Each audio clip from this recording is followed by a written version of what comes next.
കപ്പ അത് ഈ മഴ സമയത്ത് ഈ ഒരു സീനറിയിൽ കഴിക്കാം. ഇത് കണവാ. പക്ഷെ പ്രൈസ് വെച്ച് നോക്കുമ്പോൾ ലാഭമാണ്. പുറത്തൊക്കെ എനിക്ക് തോന്നുന്നൊരു 300 രൂപയെങ്കിലും കാണും അല്ലേ? 300 രൂപ. ലൊക്കേഷൻ പറ. ഇത് ലൊക്കേഷൻ വരുന്നത് നമ്മള് കൂട്ടുകടയിൽ നിന്ന് കൂട്ടുകടയിൽ വന്നിട്ട് താന്നി പോകുമ്പോൾ വയനാട് താന്നി പാലമാണ്. അതിന്റെ താഴെയാണ് ഈ കാപ്പ് വരുന്നത്. കാരണം വെച്ചാൽ ഫുഡ് ഓക്കെ കൊള്ളാം. പക്ഷെ മുന്നേ ഭയങ്കര നെഗറ്റീവ് ഉണ്ടായിരുന്നു ഇവർക്ക്. നമ്മൾ മേടിച്ചേക്കുന്നത് കണവ, കൊഞ്ച് റോസ്റ്റ്, ഇത് കപ്പ, ഇത് മീൻകറി. പക്ഷെ നമ്മൾ വന്നപ്പോ ഊണ് തീർന്നു. ഞാൻ പുറത്ത് ഷാപ്പിൽ നിന്ന് ഫുഡ് കഴിച്ചിട്ടുണ്ട്, കൊല്ലത്ത് തന്നെ.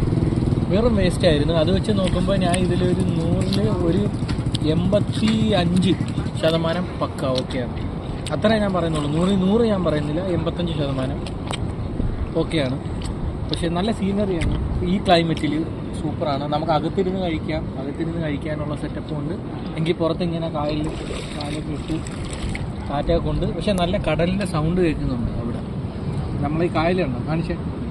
ഈ കായലുണ്ടോ? കായലിൻ്റെ അപ്പുറത്ത് കടലാണ്. ആ കടലിൻ്റെ ഈ ഒരു സൗണ്ട് ഉണ്ടല്ലോ, തിരയടിക്കുന്ന ആ ഒരു സൗണ്ട് കേൾക്കും.